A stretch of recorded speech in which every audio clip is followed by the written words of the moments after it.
Father, I stretch my hands to thee, no other help I know. If thou withdraw thyself from thee, whither shall I go? I do believe, I now believe that Jesus died for me, and that he shed his precious blood from sin to set me free. I do believe, I now believe that Jesus died for me, and that he shed his precious blood from sin to set me free. All thy design I now believe. Oh, let me feel thy power, and all my worry once relieve in this accepted hour. I do believe, I now believe that Jesus died for me, and that he shed his precious blood from sin to set me free. Author of faith, to thee I lift my weary longing eyes. Oh, let me now receive the gift my soul without it die. I do believe, I now believe that Jesus died for me, and that he shed his precious blood from sin to set me free. I do believe, I now believe that Jesus died for me, and that he shed his precious blood from sin to set me free. I do believe, I now believe that Jesus died for me, and that he shed his precious blood from sin to set me free. I do believe, I now believe that Jesus died for me, and that he shed his precious precious blood from sin to set me free.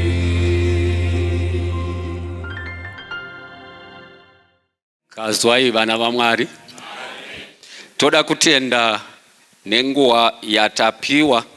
Pandakauya about 2 months ago, ndikauya ndakaita a presentation in the afternoon. Ndofunga titangire ipapo yanzi stewardship. Ndotanga kusummarize kana kungotaura a little bit of what we spoke about on that day as an introduction. Senhanganyaya vampunga. Yezva tichada kutaura kana kuti sehwaro foundation. Yezva tichada kutaura kana gore ramunondidaidza futi kuti uya kustewardship tinodzoka ipapo. Muri kurangarira sekuri mupunga takataura nyaya yagivi. Ndizvo takataura nyaya yagivi pana wanga varipo ndizvo. Anditaura nyaya yagivi pana. Takataura nditi alright regedzai nditaure futi nyaya yagivi. Ndo pandakatangira ndo pandiri kutangira. Ndakataura nenyaya yomwe murume akanga aine musha wake. Amene kana kutoti kudande uko. Achisenza mutaundi. Aine mombe dzake hobho dzakazara kumudanga. Mombe dzaichengetwa nemukomana ainzi Givi. Zvino nerimwe zuva murume uyo ari kuno kuHarare akataura nevamwe vaishanda navo, vakomana ndine mombe asi ndoda kutengesa mombe. Vai vakati aiwa todzida ndokubva atopiwa mari. Ndobva tichitakura ichitorai mota dzenyu marori enyu munotakura mombe. Ngatiendei kumusha. Vanosvika kumusha manje. Givi anga aripo akanzi Givi kokorodza mombe dzipinde mudanga, mombe ndobva dzapinzwa mudanga. Baba vaye muridzi wemombe vakuratidza vanhu vavauya navo kuti iyo vari kuratidzwa kunzi ndidzo mombe dzandakakutengeserai. They were excited vakati mombe dziri right. Zvikanzi chitorai mombe dzenyu. Givi anga akamira padanga achizvinzwa. Pazvakanzi chivhurai danga, Givi abva atora demo. Abva arirovera pabango repadho pamusiwo wedanga. Zvikanzi ndoda kuona anobata mombe imomo. Hapana mombe kana 1 iri kubuda mukatimo. Ndo nyaya yaGivi. Munoti kudii naGivi? Hamusangoti ngatitaurei. Munoti kudini naGivi? Halo? Mudoni, unoti kudii naGivi? Rangarira Givi ndiye aiswera achifudza mombe dzeMukuru. Saka Givi akuti handina mombe inotengeswa pano. Anobata mombe dzangu ndinouraya. Munoti kudii naGivi? Ndo mubvunzo wangu. Hanzi Givi mutariri wakashata, haasi kunzwa nyaya yekuti kudzinzi dzipakate handi kunzi dziridze. You also translate vasaruchera in English, okay? Okay. Givi mungamuti mukomana akangwara here kana kuti ibenzi? Imental ka? Chimoresa ari paside pako kuti yes Givi.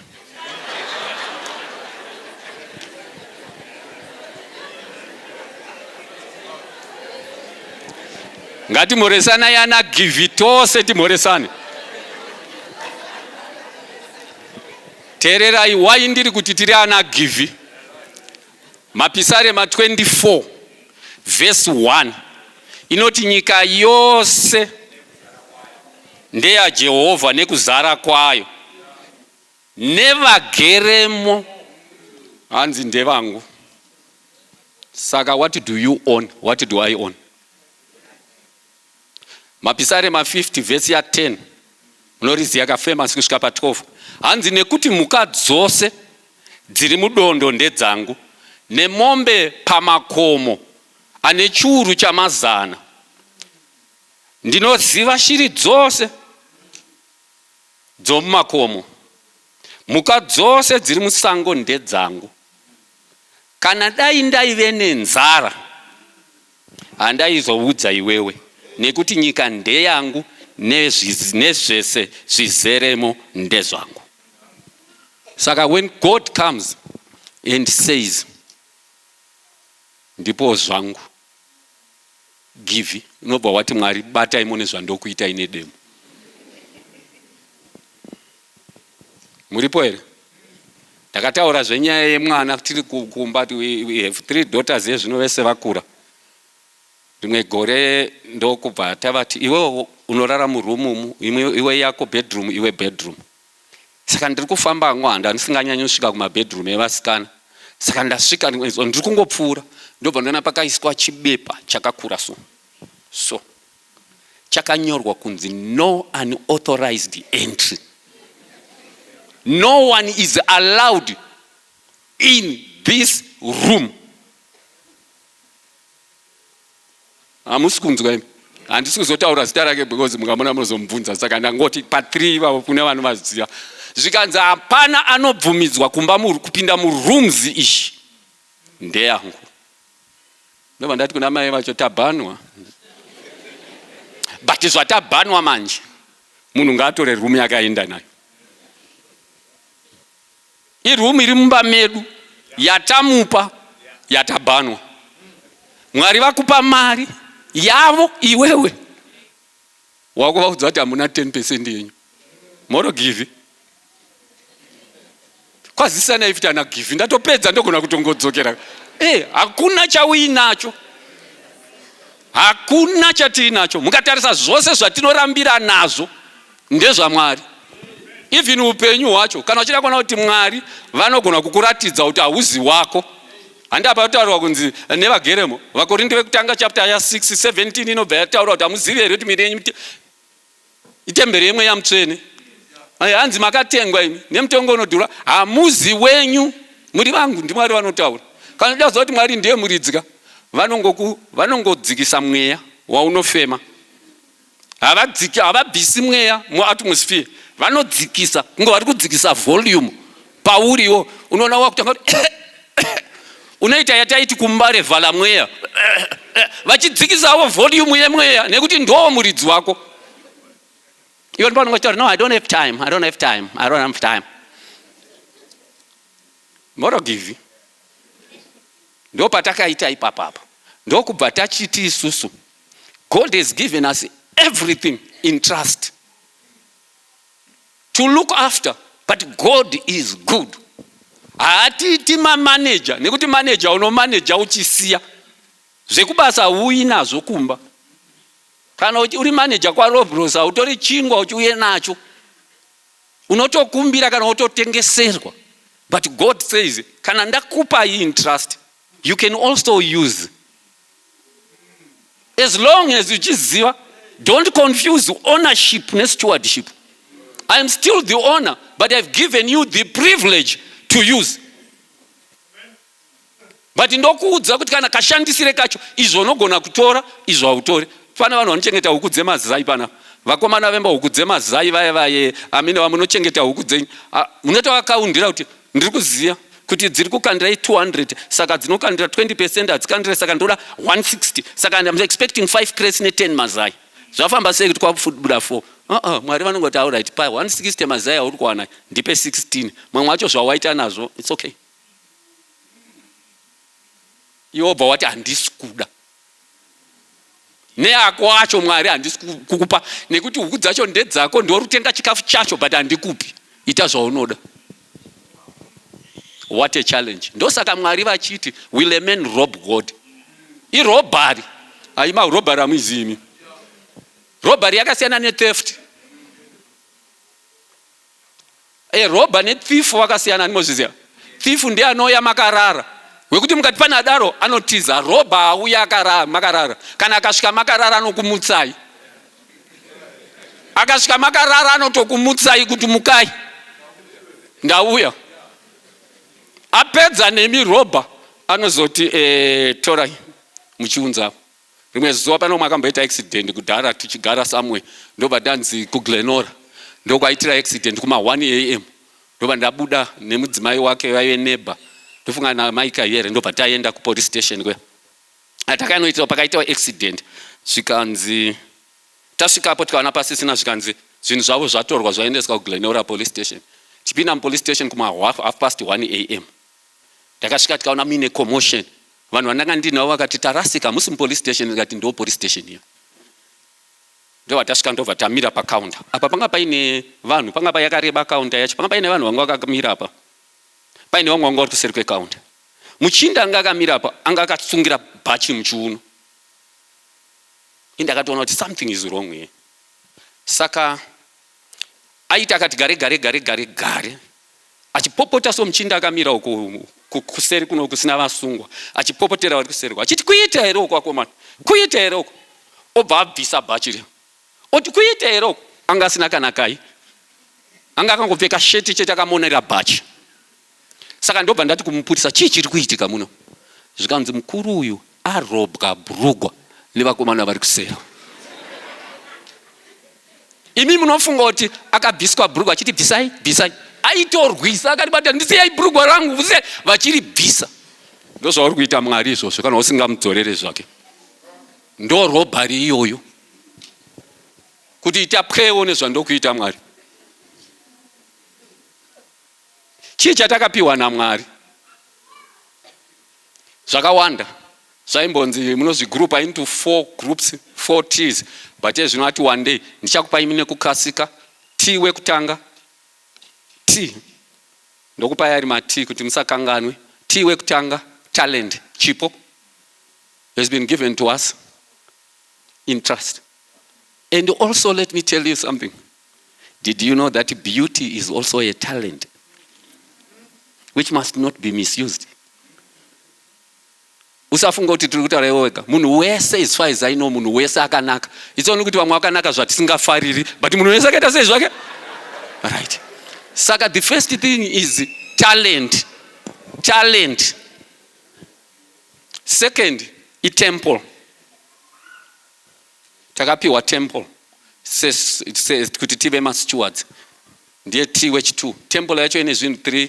Ine temberi ino yatiri building. Ine temple. Isusu vana vaMwari, fellowship of brethren. Nekuti mukaona takagara panze pauswa kunze uko pasina building, munenge muchiti tiri pachechi. Iyoyo yacho ndiyo iri kuna 1 Corinthians 3 inonzi naMwari, if any man destroys it, him shall I destroy.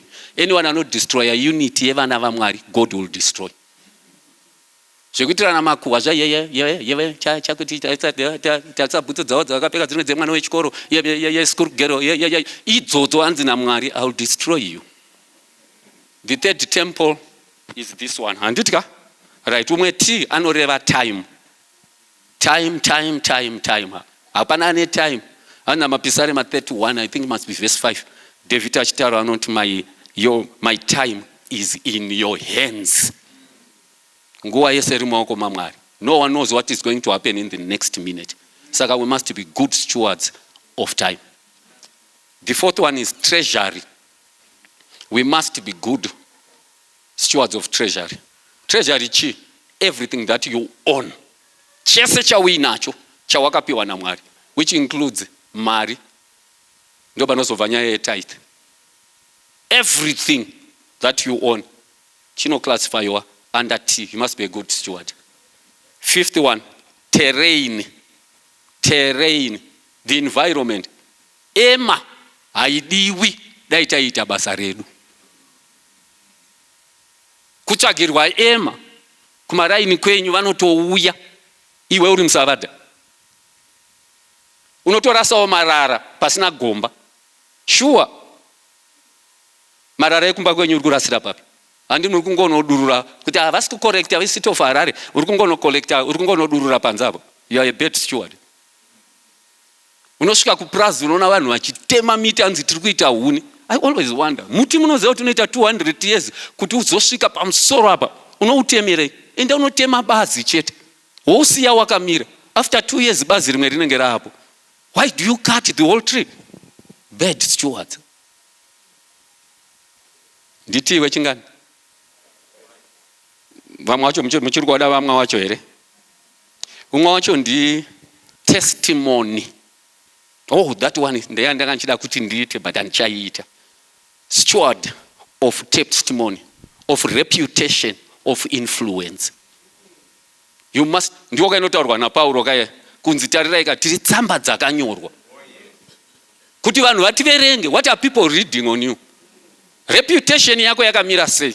How are you influencing other people? Ndongokuti idwe. Do you know how many people you influence in a lifetime? An average person. Do you know how many? 80,000. Tirikutaura ava mbuya vari kumusha vakangogara vai. Unaona machani taure nemunhu ndakazvinyararira uri kuto influence. Ana amwene vari munomu. Munoziva kuti influence yenyu yakasvika kupi? Muroora wenyu anotaura nezvenyuka kumusha kwake. They don't need to see you. Influence. Vataurirwa ivavo. Hamusati mamboona here pachinzi gogonhingi vashaika. Vanhu vachiti vapi? Munhu ndowewe nemuroora watinopinda naye anogara achitaura nezvavo vai. Vanhu vese vanenge vachimuziva kana kuti vanenge vachikuziva usati wasvika kwawasvika. And about stewardship of influence, it's not only yours, not only your own reputation that you must be a steward of, but of other people. Nombokubvunza iwe. Paye pawaka forward WhatsApp pai.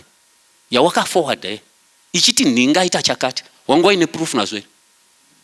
Do you realize that forward you were destroying somebody's reputation? Ndo isa pa side yoyo.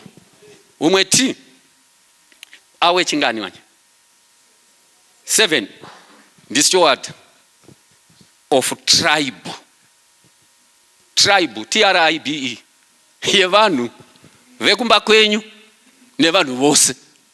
God made us stewards of the poor, of the needy, of family members.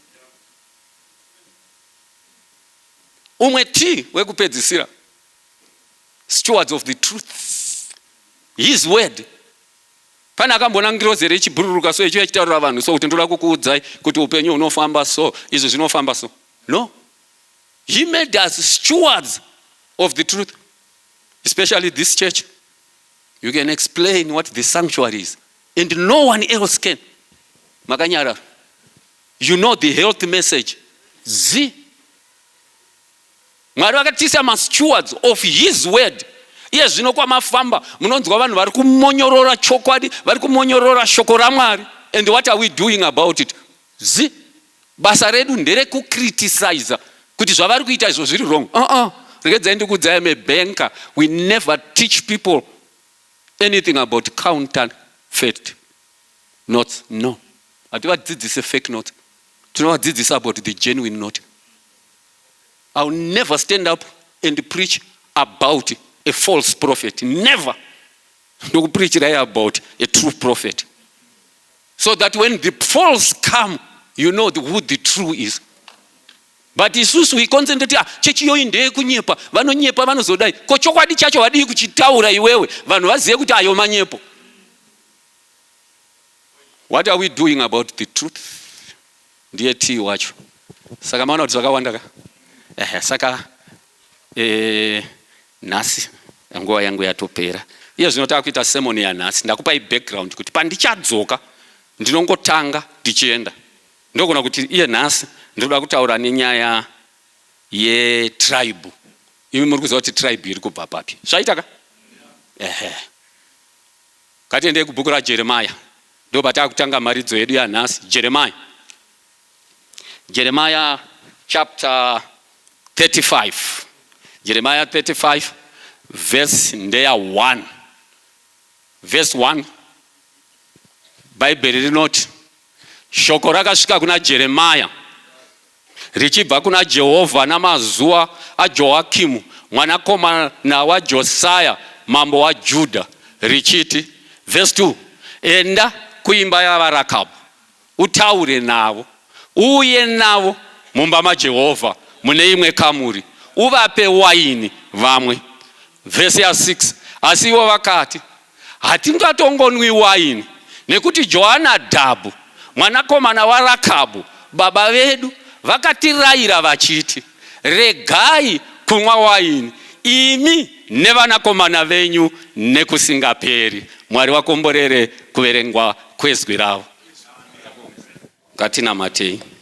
Baba wedu na mponesi vari kumusoro kudenga, yasvika zvenguva yekuti imi musimudzirwe dai mungasimudzirwa mune inoimba, musimudzirwe mukati mehana dzedu, simudzirwai mukati meupenyu. Murambe makasimudzirwa kusvika muchidzokazve muzita renyu tinonamata. Amen. Taverenga kubva kubhuku raJeremiah chapter 35. Shoko rakauya richibva kuna Mwari. Bhaibheri riri very clear. Rikauya kuna Jeremiah muprofita. Rikati enda kumba kwevaRakabhu. Unotaura navo.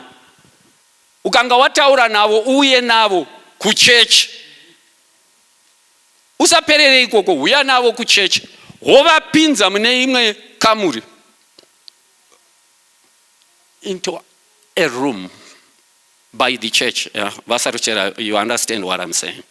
Yeah. A room similar to the vestry. Zvikanzi upinde navo imomo. Wapinda navo, wovapa wine. Wongoti, rovai wine. Jeremiah akaita izvozvo. Vhesi ya 6 yobva yati, vaRakabhu vakati varipo vapiwa. Vakati, hatimwi waini isu. Nemhaka yei musingamwe waini? Zvikanzi nekuti Jonadhabhu mwana waRakabhu baba vedu vakatirayira vachiti, regai kumwa waini. Kwete isusu toga. Akati regai kumwa waini, you and your descendants forever. Hanzi ndo nyaya yatiri kurambira waini yako. Hatina mboti chisu, tangoti Mukuru akataura. Kana uda musoro wenyaya inonzi Mukuru wakataura. Mukuru wakataura akati hazvinwi izvi. Saka timwe. Kedza timweta ka background. VaRakabhu vaimbova anani. Atichaverenga hatina nguva. Ndinongotaura mavhesi. First Chronicles nyorai pasi. Chapter 2 verse 55. Inokuudzai kuti ava vakanga vari maKenites. Shona inovati vakeni. They are not vanhu vekuKenani ba. They are Kenites. K-E-N-I-T-E-S. Aizikanwa muKenite watinoziva ane mbiri mubhaibheri. Munomaona pana vatongi chapter 1, Judges chapter 1 verse 16. Nditezvara vaMozisi, Jethro, he was a Kenite. Tiri pamwe chete. So the Kenites were not Jews. They were not Israelites. They were just Kenites. Jethro was a Kenite. In fact, he's the most probably, I don't know who you put before the other, Jonadhabhu. All right, he was one of the most famous Kenites we meet in the Bible. Bhaibheri vataura vakomana ava vakati hatimwi wine. Why? Zvikanzi Jonadhabhu mwana waRakabhu. Nyorai pasi 2 Kings chapter 10. Kubva pavhesi ya 15 kusvika pa17. Mukaverenga iyoyo inokuudzai kubva pavhesi ya 15. Zvikanzi zvino wakati achibvapo akasangana naJonadhabhu mwanakomana waRakabhu. Ari kunzi achibvapo ndiJehu. Muripo here? Hanzi wakanga achiuya akasangana naye. Akamukwazisa akati kwaari, mwoyo wako wakarurama here sekururama kwemwoyo wangu kwauri. Hanzi iye akapindura akati, wakarurama hawo. Zvikanzi kana zvakadaro ndibate ruoko rwangu. Akapinda naye mungoro. Pana patiri kuudzwa nyaya yaJehu. You remember who Jehu was? Jehu is the one who succeeded Ahab. Jehu is the one who made sure, or who ensured that Jezebel was killed. Ndiye uya wekusvika pana 2 Kings chapter 9 verse 30 pa palace. Uyari pa balcony. Jezebel. Ndio paunotanga kuona makeup mBhaibheri. Pana 2 Kings 9:30 hanzi akazvizora kuzvipoda kumeso. Jehu akainstruct akangomira so akadaidzira so kuti kuna ari kusaidi kwangu here pa balcony apo. Shasha dzimwe dzikati zvikanzi kandai munhu. Jezebel achibva akandwa. After that we meet Jehu on his way to kill vakanga vasara veimba yaAhabu nemaBaal worshippers. As he was going, he meets a man panzira. He says, is your heart of the same accord with mine? Zvikanzi nemunhu waakabvunza, yes, tinowirirana pane zvaurira kuita. Zvikanzi then if it's like that, hold my hand. Ndokubva Jehovha atora munhu uya ndokumisa mungoro, ndokubva vaenda. Munhu wakatorwa ipapo ndiJohanadhabhu mwanakomana waRakabhu. Saka muri kuona here kuti Johanadhabhu mwanakomana waRakabhu wakararama mazuva aJehu mukupera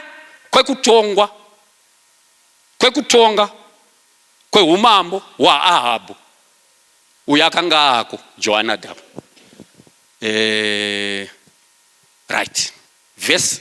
Shoko rakauya kuna Jeremiah richibva kuna Jehovha mumazuva aJoakimu mwanakomana waJosiah, rikati, enda kuvaRakabhu utaure navo, uye navo mune imwe room, uvape waini vanhu. Asi vaRakabhu vakaramba vakati hatimwe, because baba wedu Johanadhabhu mwanakomana waRakabhu akatirambidza. Right. Ndoda kuti ndingokupai demonstration, mukakabata ikakaka tinogona kuregera kuparidza, tinenge tapedza. Sumukai. Penda uyatona. Mudoni mirapa wakatarisako. Iwe mirapa mberi pa mudoni. Uya this side. Iwe mira ipapa. Uya.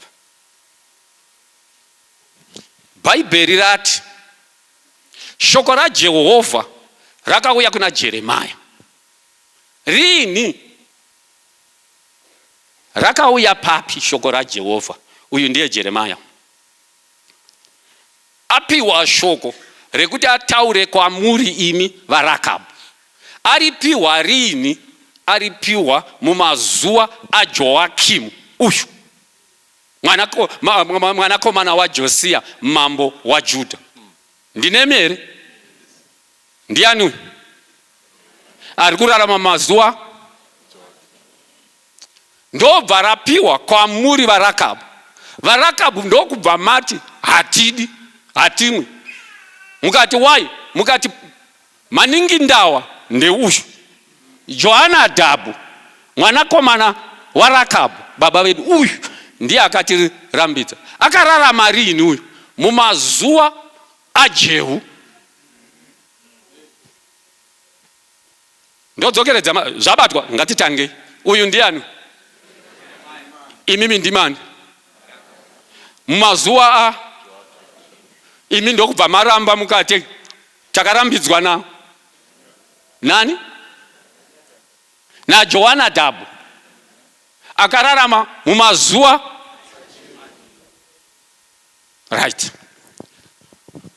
Ahabhu akatonga kubva muna 869 BC kusvika muna 850 BC. Jehu akasimudzira basa kuma 850 BC. We know not kuti mudhara uya akataura papi, but what we are sure of ndekuti uyu mudhara active kwanga kwa kuma 850 BC. Muneni here? He could have spoken those words kuma 869 or before Ahab had ascended to the throne. But I'm just saying for ease of reference, ngatiti akazvitaura madays akafamba naJehu kuma 850. Ndichinemi? Mukanoverenga nhoroondo, Joakimu wakatonga kubva muna 608 kusvika muna 598 BC. Muripo? Mukatarira makore ari pakati apa kusvika apa pane over 250 years. Amupocheche. VaRakabhu vakati hatinwi. Why musingamwe? Zvikanzi Mukuru mudhara akatirambidza. Rini? Over 250 years ago. Hatimwi. Why? Nekuti mudhara akataura. We are custodians. We are stewards of his word. We will not go against it. Hazvina basa kuti pane makore mangani. Tinongotarira kuti akataura ndiani? Ndi mudhara. Zvinogona kusameka sense kwatiri, asi Mudhara akataura. Hatichinji nekuti ndisi ma-steward yacho, ndisi ana steward pashoko. Stewardship of truth hatichinjiswe isu. Ndakwenda kumba kani pachine chamuchada maita yenyu gara yenyu pasi pana nemubvunzo here. Teererai vana vaMwari, nyaya iri apa very simple but very profound. Over 250 years, word spoken over 250 years before was still holding sway in the lives of the Rechabites. They said hazvichinji. Mukafamba mukaenda mubhuku rinonzi Great Controversy. Makambonzwa bhuku rinonzi Great Controversy. Chapter 20. Mukaenda pa chapter 20, I think yakanzi a great religious awakening. Mukadzika, I think pa page 346 or thereof. Munosangana nemurume anonzi Dr. Wolf. Akafambira mu Middle East. Ndoda kuti munzwe zvaanotaura muna 1840. Ndati gore ripi? Anotizvo. In Yemen, I spent 6 days with the children of Rechab. They drink no wine, plant no vineyard, sow no seed, and live in tents. And remember good old Jonadab, the son of Rechab. 1840. Aima mupo imi. Checha mupo imi. Ndati muna 1840. Akasangana navo. Wakati atimwi. Tinorangarira Jonadab, mwana wa Rechab. 2,690 years later. Avamwe wai. Kana wapa lunch. Waka relaxa. Type pa Google kuti the Rechabites. Vanokuti kuti they are a religious group who do not take wine. In accordance of following the words of their forefather, Jonadab, the son of Rechab. 2,875 years later. Brothers and sisters, I want you to know, years did not dampen their conviction to keep their father's word. They passed the message from father to son, mother to daughter, grandmother to grandson or to grandchild, through successive generations. I don't know what reasons were given by Jonadab to stop them from drinking. But all we know is the message was still living 250 years later.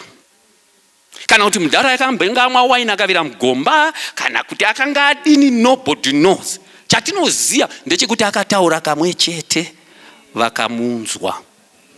They could have given reasons. These Rechabites, pavakapiwa na Jeremiah, vangadai vakati this is a modern era. The teachings of old no longer apply. Kuti anambuya mpunga ndimaiti mimi kupfeka kuna basa. Kune basa ndezvekudhara izvozvo. But vakati Mudhara akati, zvanzi Mudhara akati atimwi. Vakati kana zvakataurwa naMudhara zvekuti modern kana ancient zviri irrelevant. Doesn't matter kuti what eon, what era, what age we are living in. They could also have given a reason. We are now educated. There's no more need for us to believe those things of yesteryear. Tavanhu vakadzidza isu. Takaita Greek ne Hebrew, ne philosophy, ne anthropology. Tama PhD, ne ma DD, but kazhinji tinenge tisina GOD. Vangadai vakati, they could have given another reason. Yekuti, our forefathers couldn't handle wine. Isus now we know how to handle. Hatichamwa, jekuti gaja uchirova huro mbiri. We now sip. with etiquette. They did not give that as a reason. They could have given a reason yekuti the way that wine was made in those years is now different. It is no longer as bad as it used to be. They didn't have any fractional distillation. Now you see, we use AI. And it tells us the alcohol content and that. They said, no. By the way, Rechabites are exist as uno. Mune ma scientist. Mune ma very educated. But our reason yava is pa quality wine. Iri pa shokora mdara. Haine kuti zvachinja sei shokora mdara kusvika achinja akana asina kuchinja atiti.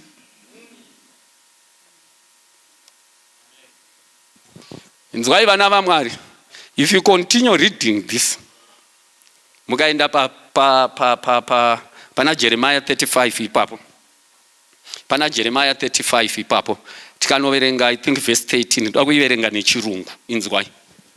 Inotizo. Then the word of the Lord came to Jeremiah, saying, this is what the Lord Almighty, the God of Israel, says. Go and tell the people of Judah and those living in Jerusalem. Will you not learn a lesson and obey my word, declares the Lord. Jonadab, son of Rechab, ordered his descendants not to drink wine, and this command has been kept. To this day they do not drink wine because they obey their forefathers' command. Terera. But I have spoken to you again and again, yet you have not obeyed me. Again and again, in verse 15, I sent all my servants, the prophets, to you. They said, each of you must turn from your wicked ways and reform your actions. Do not follow other gods to serve them. Then you will live in the land I've given to you and your ancestors. But you have not paid attention or listened to me. Ndimwari ari kutaura kuti Jeremiah chidzokera unovaudza manje. Kuti uyu mudhara akataura ka1 akafa. But inini I've spoken to you again and again and again and again. But you do not obey.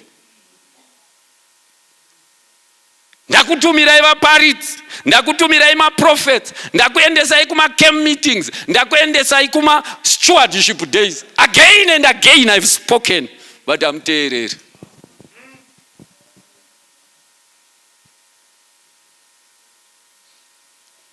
You see, the lesson is for us. I want us to note something, brothers and sisters. If the requirements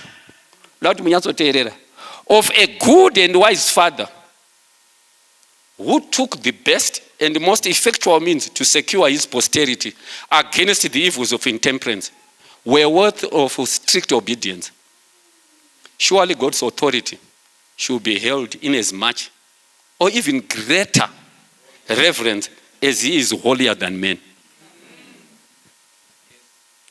Pamwe mudhara uyu yaive nyaya yetemperance yaakavarambidzira kumwa, but akateererwa.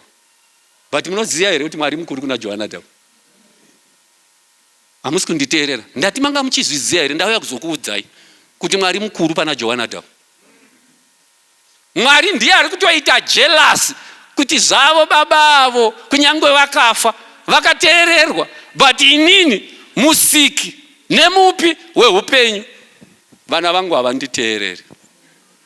I want us to know, like the Rechabites, we have a father who has given us commands and his words and teachings that we ought to follow, preserve, and keep. But what are we doing about it? You see, God used the Rechabites as an object lesson to Israel. God says they were a model of obedience. Not only a model of obedience, but they show belief in spoken word.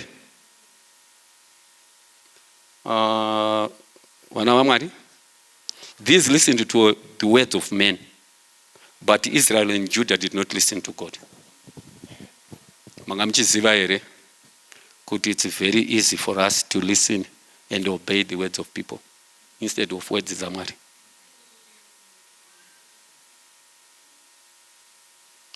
Ndopa imuenzanisa arikedza timbodai. Uyu mukwasha wangu matema uyu anoyera nzou. Handiti ka? Right. Pana namai wangu ana chirandwa ana sekuru mupunga. Varipo here? Vaira moyo. Simudzai maoko. Yemene vaira moyo. Ko ana soko madzitezvara angu nana mainini nana tete. Ana soko ndiri kukuona. Ko ana nzou kunge ini ana samanyanga. Yesu. Ingatitoripo. Ko ana gwai. Obvious ka? Ko imi gwai munodya here waini. Vanodya. Ko ana chikona mombe. Hey. Avatoziya. Ko ana shumba nyamuziwa. Ana murambwi yeso. Ana gushungo. All right. Saka murorani ana shumba kani. Nana gwaya murorani. Whether iri gumbi kana mukuru wambwa murorani. All right. Mulo nonzo zvandataura. Waona iri mutupo irimo. Muna na simboti imomo. Right. Ndoda kukubvunza. Une proof here kuti ndo mutupo wako iwo. Ndiri kungoda proof. Unayo here proof. Mati obvious gumbika. Imi gumbi. Mune proof here. Because mbuya wambuya vasekuru venyu vanogona kunge vakaita stray ndobva kwaberekwa sekuru venyu vakavabereka nasimboti ndokubva machengetwa mumusha magumbi ana sekuru venyu nababa venyu vese. Saka uri simboti wakagara ipapo une proof here. Do you have proof? Pano makagara pano manga muchisumudza ndonoira chakati une proof here. God says, I look at that and I see you believe men when you don't believe me. How dare you do that? Unonzani anondinonzi dube andini second born aba ndo dead wangu ne proof kuti mndara ende baba tidaidze tina shemugabe uone. But tinotofamba tichitaura ndiri mwana wekwangana. Why? Power, yes, spoken words tinongoudzwa. But when God speaks, toda kunotarisa chiGreek nechiHebrew. Hanzi na Mwari ndenga ndakazvitarisa. I see you. Munenge muchingobvunza kuti but zvaMwari so zvinoda kunyatsoti ureasone.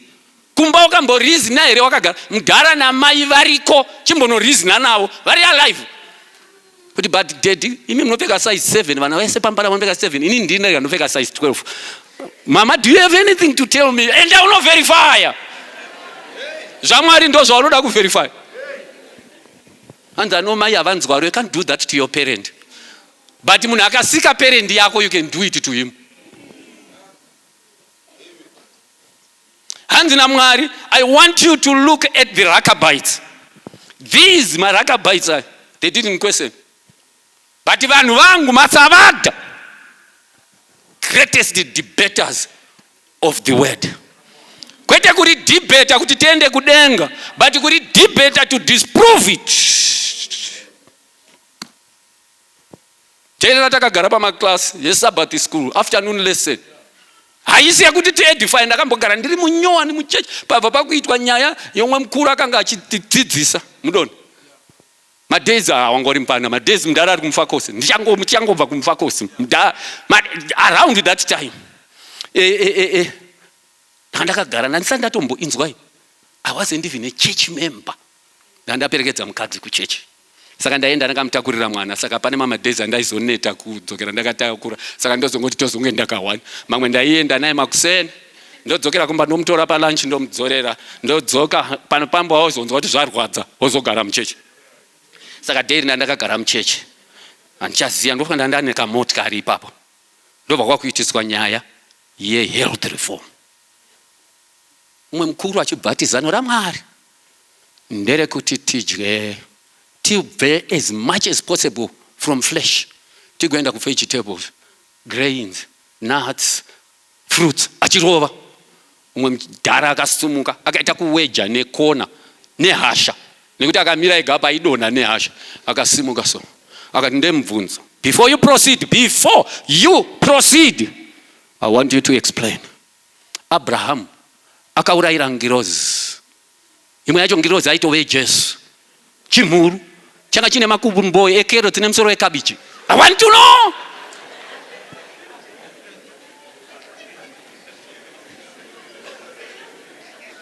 I've never been so confused. Takakere muchechi kuti saka muri kufamba sei? Chiri kuitika? Apa ndiri muenzi? But yet we have been made stewards of the truth. Hanzi naMwari nerimwe zuva achitaura naIsaiah, hanzi tarira nzombe. I think it must be Isaiah chapter 1 verse 3. Inoti nzombe inoziya mwene wayo. Mariziya verse iro.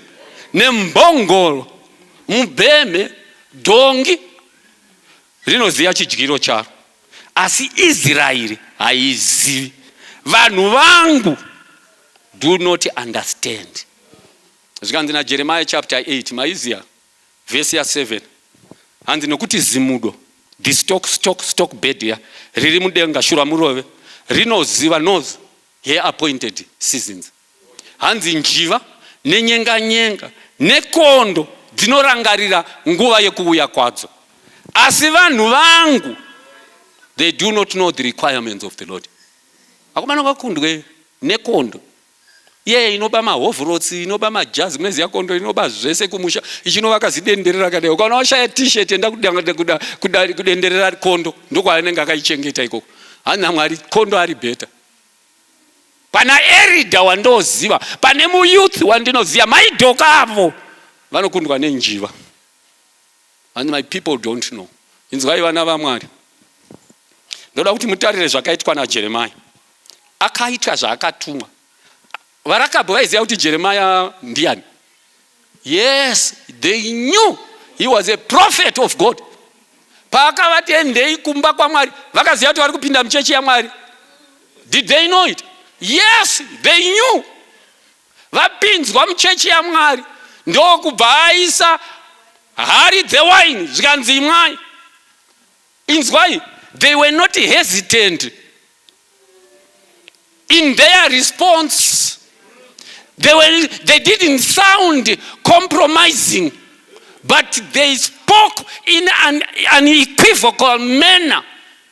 Just like Shadrach, Meshach, and Abednego. Wakati, we will not waste our words. Kwamuri mambo Nebukadnezar. Panyaya iyi. Atiti. Inzwai, they spoke with firmness and conviction. Wakati ati. They were not apologetic about it. Wakati, we will not drink because takaudzwa kuti atini. To them, it did not matter whether it was a prophet of the Lord who was saying it or it was being done in church. It didn't matter. Amundinzwi. Hazvina basa kuti zvaiitirwa pai, zvataurwa nani, kana zvanga zvisina kutaurwa nemukuru, hatiiti. Church ndoda kuti tigoziva. Sin can never be right because it is being done in church. Because even if you baptize sin, it remains sin. Hazvina basa kuti yataurwa namuparidzi padivine. If it's sin, it's sin. Hazvina basa kuti yataurwa namufundisi. If it's contrary to thus says the Lord, then we don't do. No, steward weshoko. No, let's yeah. So, the way I see, look at my class in Chinzwano, when watching Maonerango, then I can yara and pindu. That's what Maonerango was right. In my Maonera same Jifunga right. Maonere in Can I mean Baba same one Maonere right? You think I right? Mgadem Sirku Chairman is spouse in you. That means I'm not so on. They mean not so on. I'm going to go to we end. We walk. Yes, now I'm not going to 5 years, my boy. Hamoni mushe. Saka siye mchifunga kuti maonere enyu anosimbo. Tikanga taona tisiri kuona kuti chii chiri kutaurwa. Topfugama zo. Toti zvamakaita panzira yekuImausi. Kuti vaye makavavhura ndangariro. Kuti vanzwisise shoko. Vhurai dzedu tinzwisise. Inzwai chechi. Hazvina basa kuti muparidzi ndihirida chechi. Ndi pastor. Ndiani akati ngatiitei zvisingaitwe umu. Zvisina kunyorwa umu. Hatiiti. Let me tell you something. A friend of mine sent me this quotation. And the problem with the church today is the church has allowed the error to creep into the church. We are no longer good stewards of the word. We have allowed the error to come into the church. And one writer sums it up all. The problem with the church today is not its irrelevance, but its irreverence. Church is still very relevant, but very irreverent. Very church is still relevant, but kusatya Mwari ndokwakuwadza kuti church ifyo. You know, it used to be kudhara so. Pakatanga budisa ZBC ichibuditsa maridzo so. Do you know kuti dzaibuditsa yemachechi akasiyana musi weSunday so achibuditsa akawanda? Do you know you didn't need to listen for a minute or two? Even kana volume pasina ukangotoratidzwa congregation, you will tell these are Adventists. These are not Adventists. Nowadays you can't tell. Dzimwe nguva nemuparidzi wacho anenge aripo anenge akaita saKahiya unopedzisira kuti uyu ari kutaura ishoko raMwari iri ndiwe kuchechi ipi. Wozonzwa kuti ngatimbei number 5 church kuti musada. Maimbirwe acho unobvunza kuti ichechi here. Wozonzwa kuti pari kunzi Mwari saka ichechi. Something has gone wrong. Stewardship of the truth has moved. You know, ndakambodaidzwa rimwe gore kudhara kunoparidza kuMukoba 7. Ndaingoziva kuti gweru ndeiyi Mukoba ndeuku. Kwanga ari madays ekuti cellphone kwanga kusina. Dzanga dziriko. Dzanga dziriko asi kugweru kwangu kusati kwakubata cellphone. Handinoziva cellphone ndakaita makore echibata muHarare chete. You remember? Saka yaiperera kubata uri muHarare. Saka ndiri kudrive tapinda mugweru manje. Ndatena zvikanzi namadam uri kuziva kwatiri kuenda here. Ndikati handina kubvunza asi tinokuwana. Tadriver takuenda muMukoba. Tangopinda muMukoba 7. Ndobva ndati kuna mai Kahiya church ndaiwana. Anzi waiwana hapana church ka. Ngati mai mwana church ndaiwana. Ndobva ndati kuwana vanga vagara kubackside. Seberayo. Ndobva vasebera. Ndobva ndangoona umwe paiva vakadzi vaifamba munzira. Ndobva ndangomisa mota. Ndobva ndati furai door. Ani muri kuenda kuchurch here? Anzi ndikati pindai. I didn't know them. I didn't know what church they were going to. Hamakadini ndokwatiri kutoenda. Ndikutodrive. I didn't even know kuti tiri kuendepi. Ngati tidirect 10 enda straight 10. Tikaona zvikanzi takutosvika kusvika. Welcome Mukoba 7 SDA church. My wife says, how did you know? Ngati unakuona kupfeka kwangu akaita. Iye zvino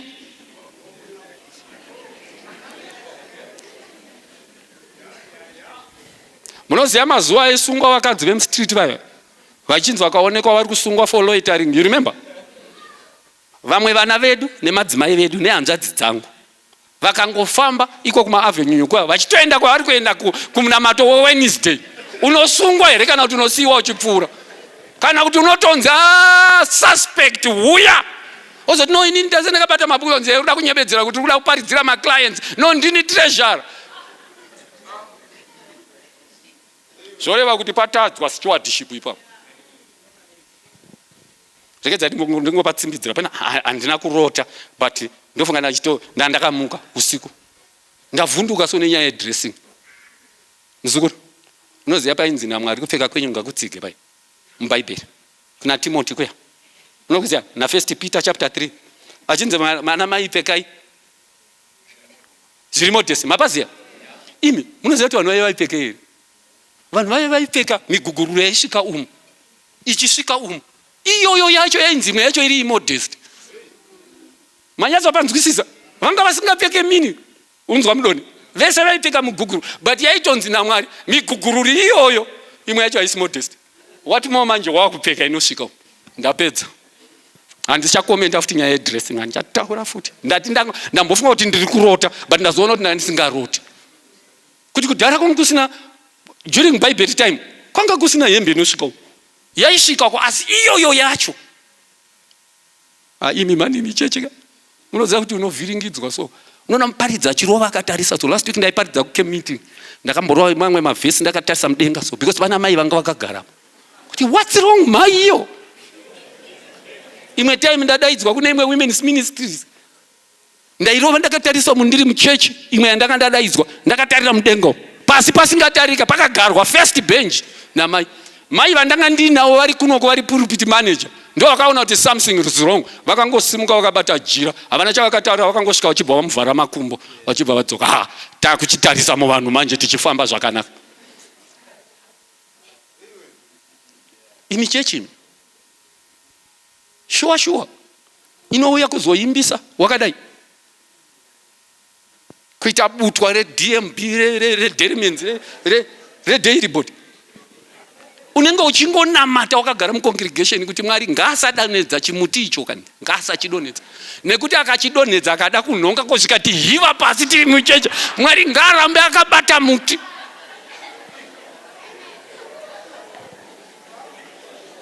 Inzwai vana vaMwari.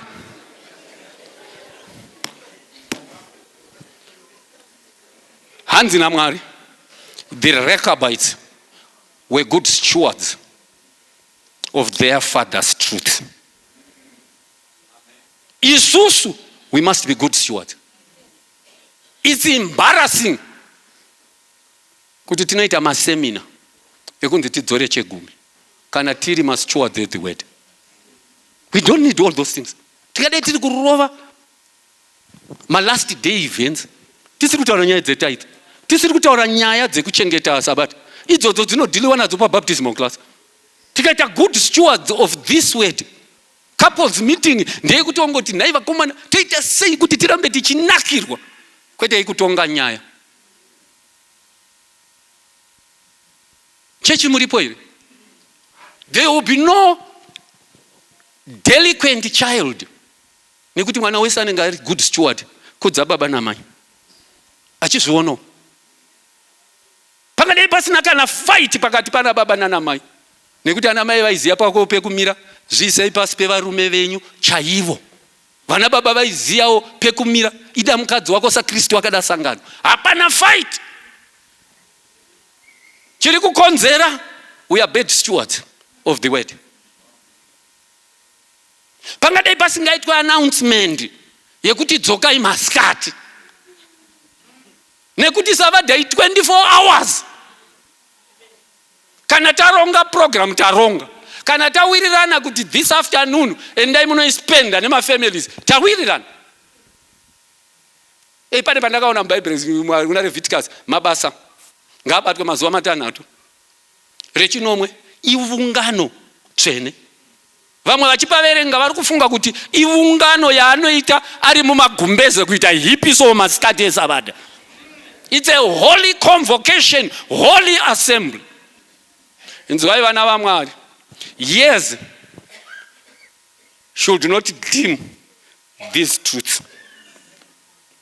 The Lord is looking for men and women, boys and girls, who will say, I'll pay attention, preserve and keep what the Lord has said.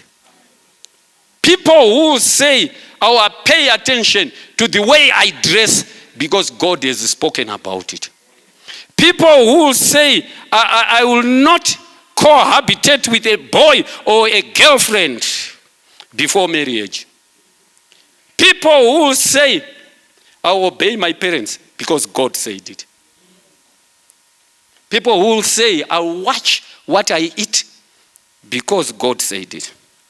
People who say, I will be faithful tithe returner because God said it. People who will say, I'll accept that the dead know nothing. People who will say, if you want to be blessed, you come to God. People who will say, I will forgive. Because as God commanded. People who will say, I will teach my children the word as God commanded me to do. Hatitsvaki kuudzwa kunzi maselfoni ngadzimwe muchechi kana kuti ngatinyarare nekuti Mwari vakazvitaura pana Leviticus 26 verse 2 kuti reverence muchechi hanzi naHabakuku nyika yese ngainyarare nekuti Mwari ari muimba yake tsvene. Hatitsvaki kuudzwa, we are stewards. Zvekuti vanhu vanotibvunza kuti imi sei muchita, inzwa chirungu chamai vangu, sei mine behavior yakaita sei yaminayo. Takakomandwa kuti isu kusvika kusingaperi. Inzwa, the list is endless. Ndakutogara pasi. Kune master guide ari pakati pedu nemapathfinder. Rangarai quotation yedu yatinofarira zvikuru yekubva mubhuku education page 57. Ndikatoda iso mukatotarisa munonzwa master guide akutoitanga yekuti the greatest want of the world, chidiso chikuru chenyika, is the want of men.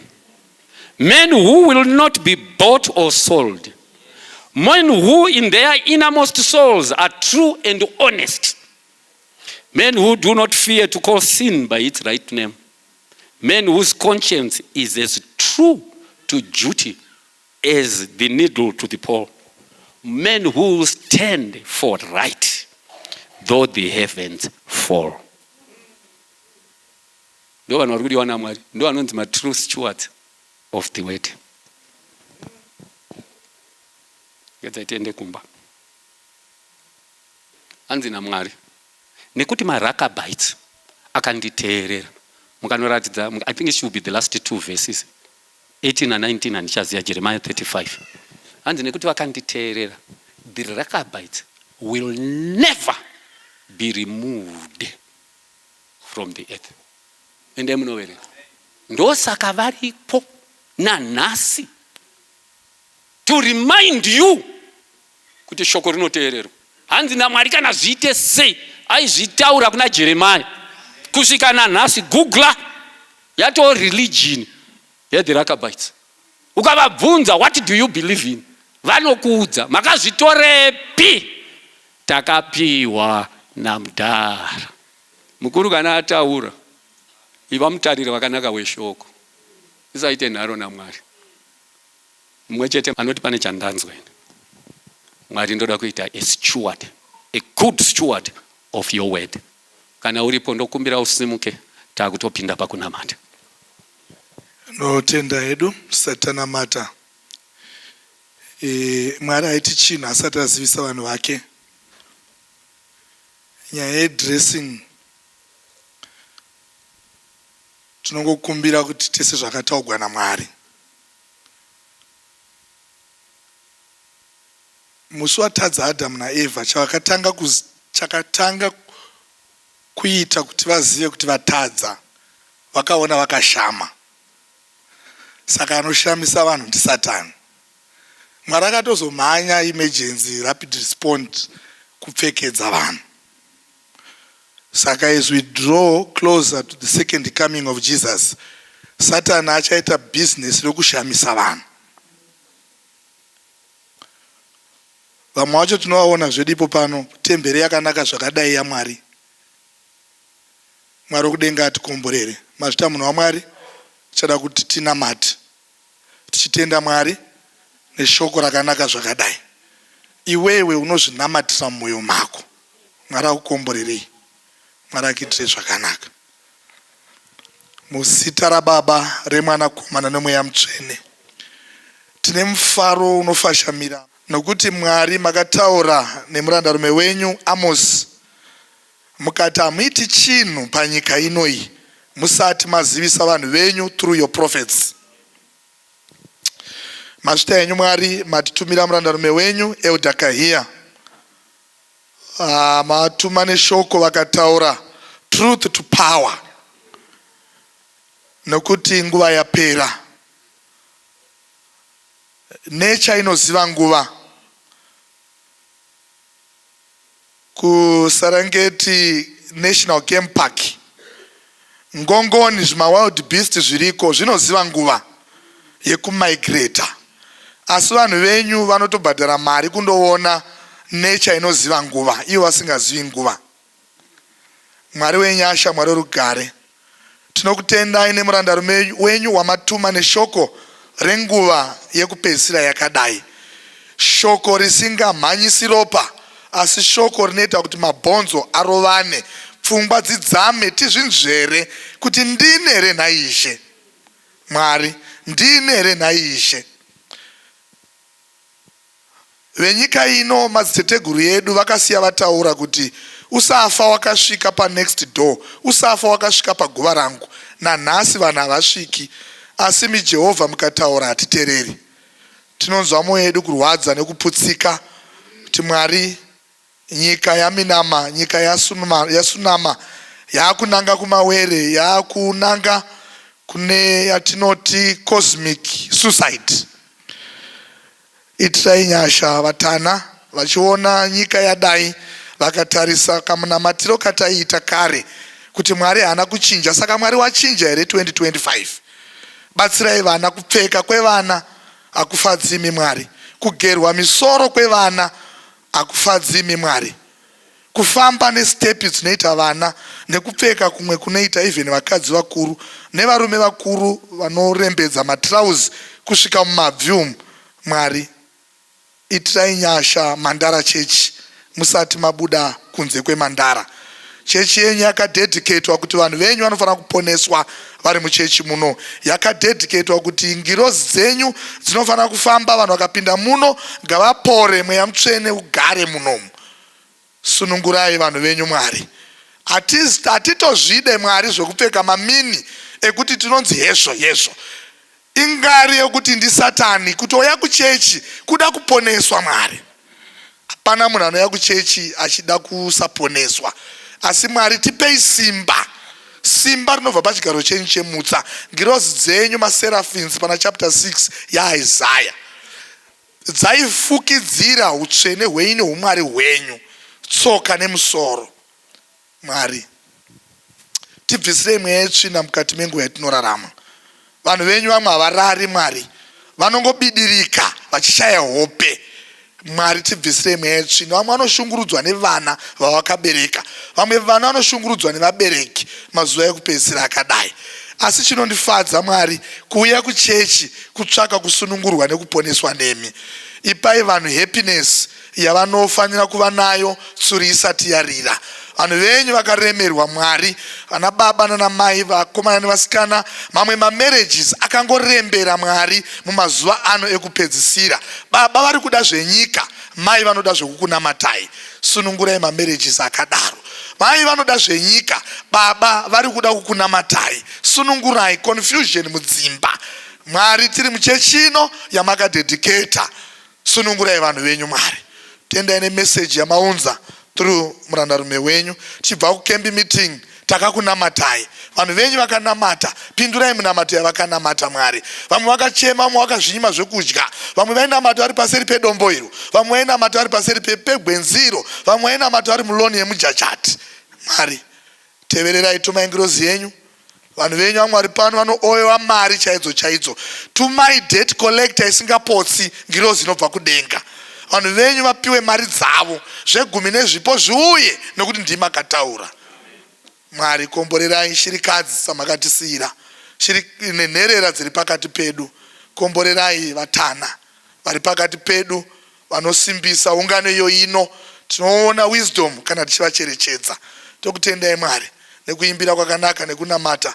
Tokutendai nemuparidzo wamatipa. Tokutendai nevaenzi vari pakati pedu. Naivo vauya vachida kuponeswa, musavarega vachidzokera vakadaro. Itai kuti mwoyo yavo ibaikane. Toita sei? Tendeukai, muite sezvataura shoko raMwari. Tadzokera kudzimba, tirambe tichikunamatai tichizvinzvera nokuti mazuva akaipa. Komborerai mai avo, komborerai baba, komborerai vakomana, kune vana vari pamaoko nevamwe vari mukati mematumbu, vakomborerei. Nevari kuplanwa kuzova panyika ino, naivo vakomborerei in advance. Munamato watinosiya muna Jesu anogara nekusingaperi. Amen. Vaunza kuna Jesu zvipo zvavo zvese, rudo kuna mponesi vaita vamupe, mazvi ese emutsa kubatsira vamwe, zvese zvezvipo zvavo akazvikashira. Waunza kuna Jesu chipo chakanaka, itandako pamoyo pamakumbo ako, pakange pane mfambi aidawo kupa, akaonawo zvipo zvovaipatenzi, airisa zvikuru kuti ape chipo, akamirawo pedyo asina nechiro. Waunza kuna Jesu chipo chakanaka, itandako pamoyo pamakumbo ako, achema atitezi ndimi mulemutsa, tora zvese ndinazvo nemoyo wechivi, Jesu akapindura chikuru chipo chako, kupinda zvimwe zvese zvaunzwa kuneni. Waunza kuna Jesu chipo chakanaka, itandako pamoyo pamakumbo ako, waunza kuna Jesu chipo chakanaka, itandako pamoyo pamakumbo ako, itandako pamoyo pamakumbo ako, itandako pamoyo pamakumbo ako. Doyera senyi moyo maropa a Jesu ega, dino chena genyiwo maropa a Jesu ega, akana kisa anondichenisa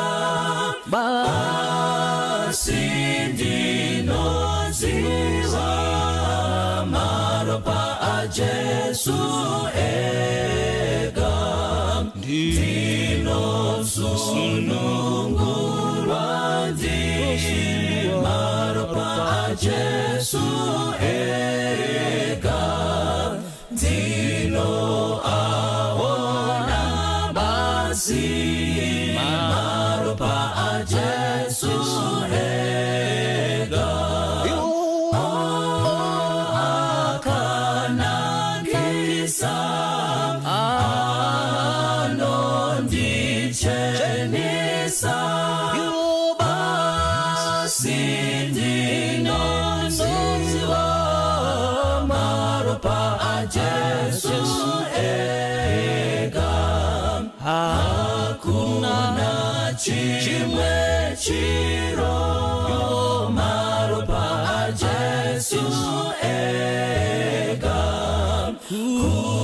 Kurekera zitadzo Maropa Jesu ega Akana kisa Anondichenisa Basindino ziwa Maropa Jesu ega Dirusimiro rwangu na Maropa Jesu ega Nekurura makwangu Maropa Jesu ega Akana kisa Anondichenisa Basindino ziwa Maropa Jesu ega Mbiri noimba Maropa Jesu ega Rukuzo ndino Dinonza Maropa Jesu ega Akana kisa Anondichenisa Basindino ziwa Maropa Jesu ega Akana kisa Anondichenisa Basindino ziwa Maropa Jesu ega Basindino ziwa Maropa Jesu ega Basindino ziwa Maropa Jesu ega